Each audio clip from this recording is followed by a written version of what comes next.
Life story channel में आपका स्वागत है। आइए आज हम आपको सुनाते हैं कहानी ईर्ष्यालु चाचा। आसाम के डुमडुमा गांव में होमेन नामक युवक रहता था। उसके पिता मर चुके थे। माँ ने उसे पाल पोस कर बड़ा किया था। होमेन के 4 चाचा थे, वे उससे बहुत जलते थे। एक दिन उन्होंने होमेन के घर से उसका प्यारा बछड़ा चुराया और उसे मार दिया। होमेन को पता चला तो वो बहुत दुखी हुआ। फिर ना जाने उसे क्या सूझी, बछड़े का सिर काट कर शेष शरीर को दफना दिया।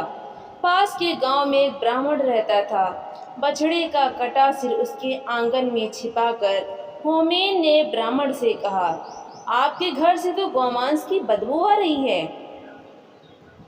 ब्राह्मण गरज कर बोला, असंभव, यदि ऐसा है तो मुझे गाय का मांस ढूंढ कर दिखा। होमेन ने बछड़े का सिर उसके आगे ला रखा। ब्राह्मण के तो हाथों के तोते उड़ गए। उसने होमेन को बहुत सा धन दिया ताकि वो गांव वालों को उस बात के बारे में ना बताए। होमेन ने थैली भर धन लिया और अपने चाचाओं को दिखाकर बोला, पास के गांव वालों ने मुंह मांगे दामों पर गोमांस खरीद लिया। वे लोग तो और भी मांग रहे थे। मैंने कहा कल आऊँगा। चाचा बहुत खुश हुए। उन सब ने भी अपनी अपनी गाय बछड़े मारे और उनका मांस पड़ोस वाले गांव में ले गए। पास गांव वालों ने उन्हें गाय का मांस लिए देखा तो जमकर पिटाई की। बौखलाए हुए चाचाओं ने होमेन की झोपड़ी में आग लगा दी। होमेन और उसकी माँ बेघर हो गए। बेचारी माँ के आंसू देखकर होमेन तिलमिला उठा। उसने राख इकट्ठी की और दूसरे गांव में जा पहुंचा। ले लो, आँख का सुरमा ले लो, इसे लगाकर गड़ा धन मिल जाता है। जिसका ब्याह ना होता हो जल्दी ब्याह हो जाता है। हाथ की हाथ एक थैली सुरमा बिक गया। शेष राख होमेन ने छिपा दी। अपने चाचा के पास जाकर बोला, मेरी तो झोपड़ी की सारी राख बिक गई।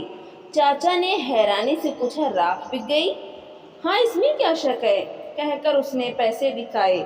फिर होमेन ने उन्हें उकसाया कि वे भी अपनी झोपड़ी जलाकर उस गांव में राख बेच आएं। बड़ी झोपड़ी की तो राख भी ज्यादा होगी। उसके सारे चाचा बातों में आ गए। चारों ने अपने अपने घर फूंक दिए और राख ले जाने की तैयारी करने लगे। होमेन ने कहा, गांव वालों से कह देना कि हमें सुरमे वाले ने भेजा है।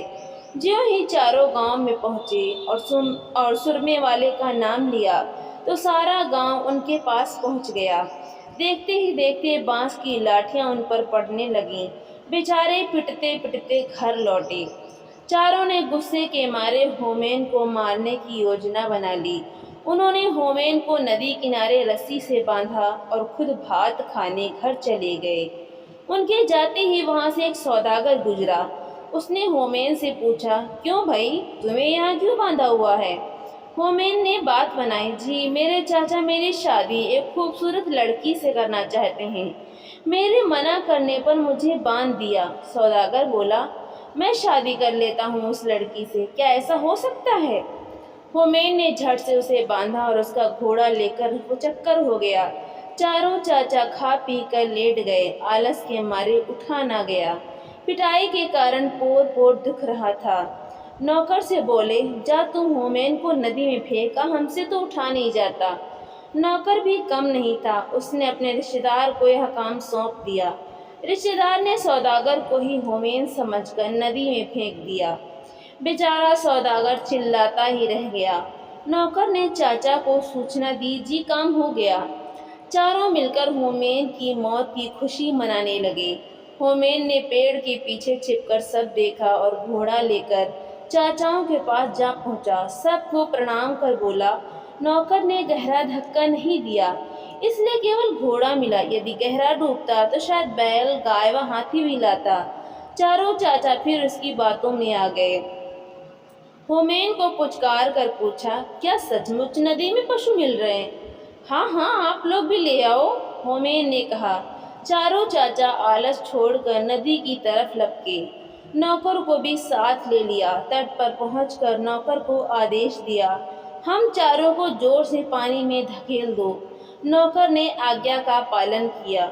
होमेन को सदा के लिए ईर्ष्यालु और दुष्ट चाचाओं से मुक्ति मिल गई। तो दोस्तों, आपको ये कहानी कैसी लगी? ज़्यादा से ज़्यादा शेयर करें, लाइक करें और कमेंट करके हमें ज़रूर बताएं। और ऐसी ही मज़ेदार कहानियाँ सुनने के लिए हमारे चैनल को सब्सक्राइब करना बिल्कुल भी ना भूलें। तो मिलते हैं हम अगली नई कहानी के साथ। बहुत बहुत धन्यवाद।